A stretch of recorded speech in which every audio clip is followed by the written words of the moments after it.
Hello traders, FX Pip Collector here. Today is Friday, September 13th, and I'm going to be analyzing the US dollar Canadian starting on the monthly, working my way all the way down to the 1 hour time frame for the full top-down analysis.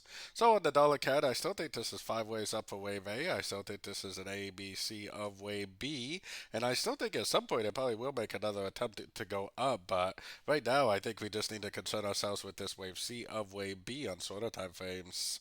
Going down to the weekly time frame.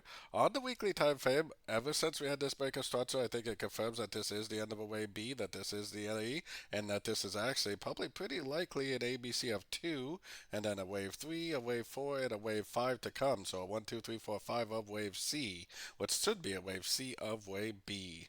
So taking it down to the daily time frame, I still think that we're in a wave 2, and we still haven't hit the significant fib levels that I would expect a wave 2 to go to.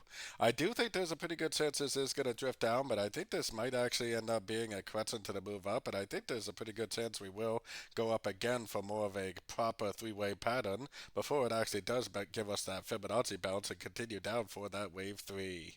So taking it right down to the 4 hour time frame. On the 4 hour time frame, technically we have not broken structure to the downside yet, but this move right here definitely looks like 3 waves up.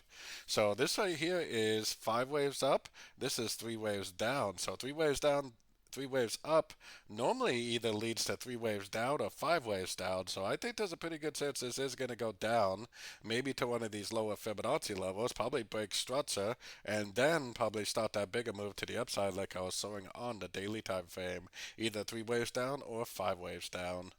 Going down to the 1 hour time frame, I definitely would be looking.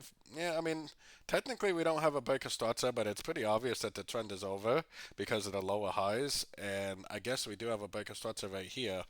So I probably, as a 1 hour time frame trader, would be looking for shorts. I think there's a pretty good chance we're going to make our way down at least to one of these lower fib levels. And like I said, it's either going to be a 5 wave pattern to the downside or a 3 wave pattern to the downside for either a WXY or like a possible running flat or an expanding flat. Either way, I would probably be looking for shorts. I'd be keeping an eye on my fib levels for a possible break of structure and possible continuation of the uptrend while I'm waiting for more long short opportunities, that is. So don't forget to join my free Discord channel. It's linked down here in the corner. And as always, thank you and happy trading.